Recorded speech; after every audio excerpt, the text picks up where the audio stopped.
Our keynote speaker is Mayor Ballard, elected as the 48th mayor of Indianapolis on November 6th, 2007. He's a native Hoosier. He was raised on the east side of Indianapolis and graduated from Cathedral High School. Well, the mayor spent the majority of his career in the United States Marine Corps, retiring as a lieutenant colonel after 23 years of service to his country. And he's a veteran of the Persian Gulf War. Prior to joining the Marine Corps, he earned his undergraduate degree in economics from Indiana University.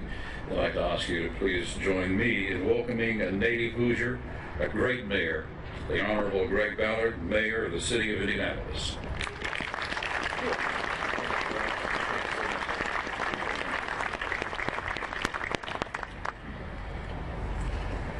Well, good morning, everybody. Good morning. Lieutenant Governor and Congressional Representatives, General, other distinguished guests for being here today.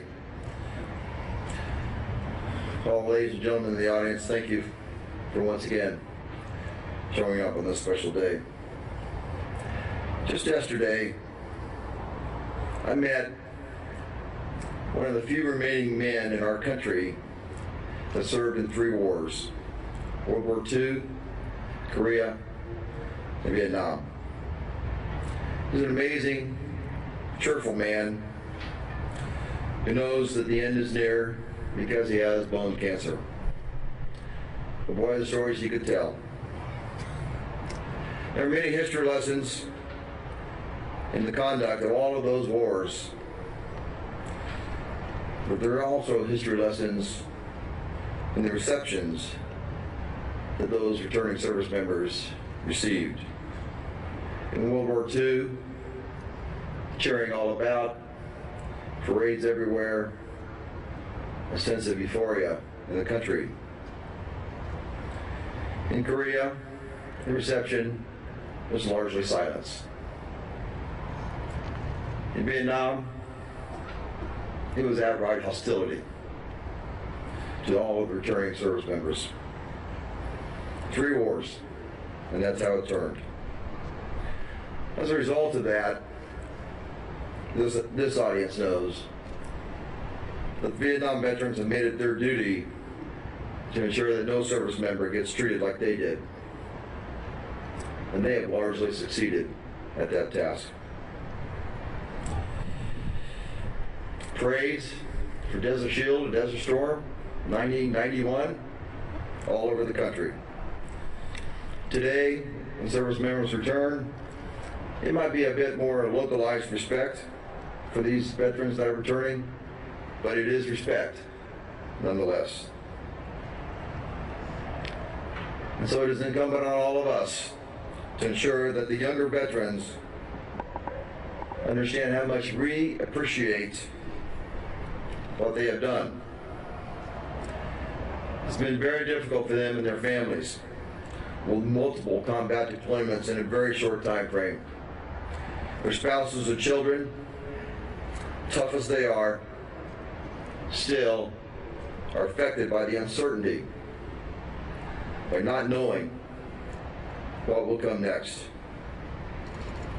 I've spoken a few times about the younger veterans because it is important. They can get lost in the routine of daily life, but we need to continue to reach out to them, to let them know how much we care.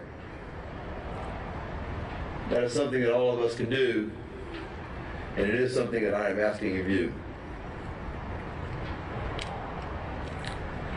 This is my last Veterans Day as your mayor. What a ride.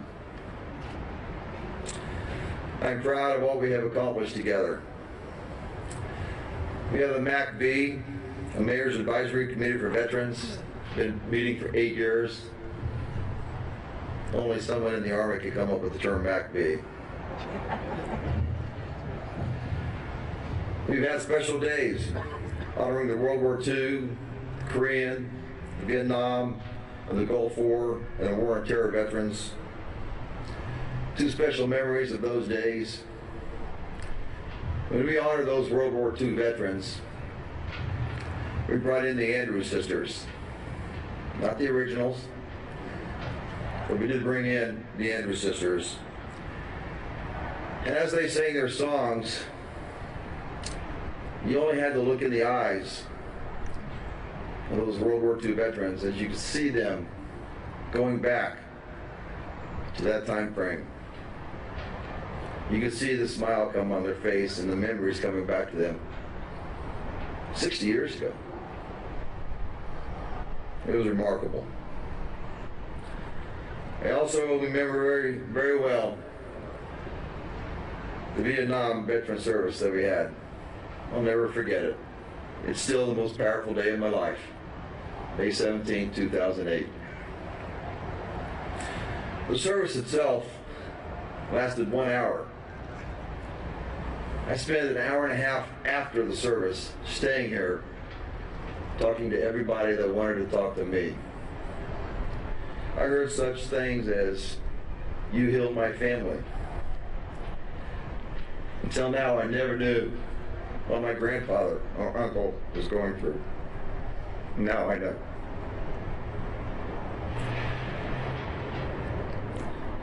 That was a remarkable day. One other thing that we have done together. We're also one of the few, extremely few cities in the entire nation that can lay claim to the fact that one phone call on a homeless veteran can have a roof over their head that night and food in their belly and all the services at their disposal. Recently, all of the veteran organizations in our city have come together to make sure that that veteran on the street can have all of that with one phone call. I'm very proud of the city of Indianapolis being able to say that. And I thank all of them for coming together to do that.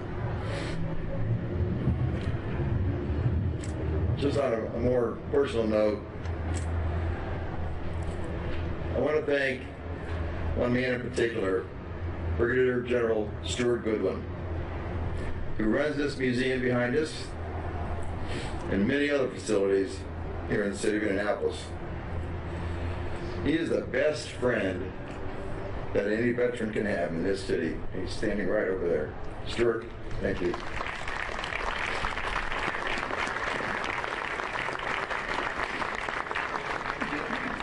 And lastly, for all of you that have helped me help the veteran, I truly thank you.